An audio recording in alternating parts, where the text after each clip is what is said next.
மீகா அதிகாரம் 7. இஸ்ரேலின் நெறிக்கேடு. ஐயோ, நான் கோடைக்கால கனிகளை கொய்வதற்கு சென்றவனே போலானேன். திராட்சை பறித்து முடிந்த பின் பழம் பறிக்க சென்றவனே போலானேன். அப்பொழுது தின்பதற்கு ஒரு திராட்சை குலையும் இல்லை. என் உள்ளம் விரும்பும் முதலில் பழுத்த அத்தி பழம் கூட இல்லை. நாட்டில் இறைப்பற்றுள்ளோர் அற்றுப்போனார். மனிதருள் நேர்மையானவர் எவருமே இல்லை. அவர்கள் அனைவரும் இரத்த பழிவாங்க பதுங்கி காத்திருக்கின்றனர். ஒருவர் ஒருவரை பிடிக்க கண்ணி வைத்து வேட்டையாடுகின்றனர்.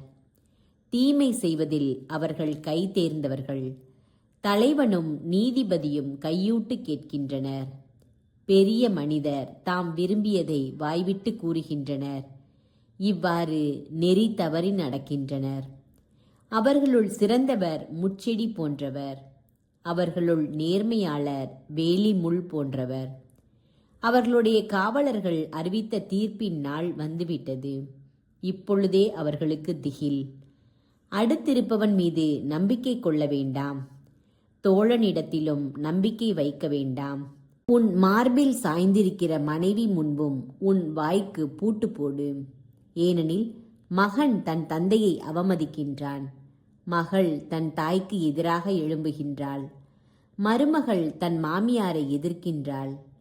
ஒருவரின் பகைவர் அவரது வீட்டின் உள்ளவரே ஆவர்.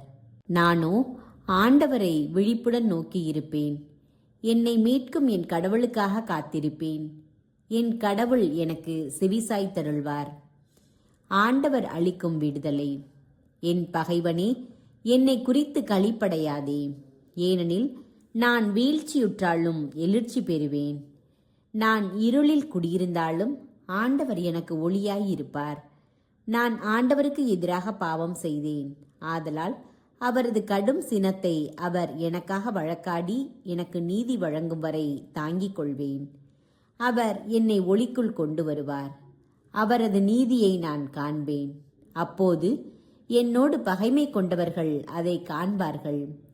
உன் கடவுளாகிய ஆண்டவர் எங்கே என்று என்னிடம் கேட்டவள் வெட்கம் அடைவாள். என் கண்கள் அவளை கண்டு களி கூறும். அப்பொழுது தெரு சேற்றைப் போல அவள் மிதிப்படுவாள்.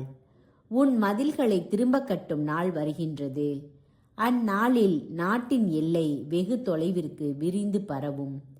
அந்நாளில் அசீரியாவிலிருந்து எகிப்தில் உள்ள நகர்கள் வரை, எகிப்திலிருந்து பேராறு வரை, ஒரு கடல் முதல் மறு கடல் வரை, ஒரு மலை முதல் மறுமலை வரை உள்ள மக்கள் அனைவரும் உன்னிடம் திரும்புவார்கள்.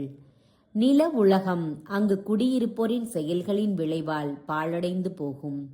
ஆண்டவரே, உமது உரிமை சொத்தாயிருக்கும் மந்தையாகிய உம்முடைய மக்களை உமது கோலினால் மேய்த்தருளும்.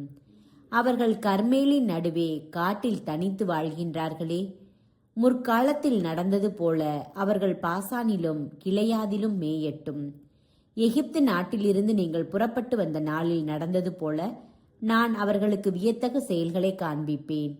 வேற்றினத்தார் இதை பார்த்து தங்கள் ஆற்றல் அனைத்தையும் குறித்து நாணமடைவர். அவர்கள் தங்கள் வாயை கையால் மூடிக்கொள்வார்கள். அவர்களுடைய காதுகள் செவிடாய் போகும்.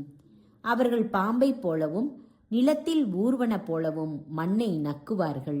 தங்கள் எல்லை காப்புகளில் இருந்து நடுநடுங்கி வெளியே வருவார்கள். நம் கடவுளாகிய ஆண்டவர் முன்னிலையில் அஞ்சி நடுங்குவார்கள். உமக்கே அவர்கள் அஞ்சுவார்கள். உமக்கு நிகரான இறைவன் யார்?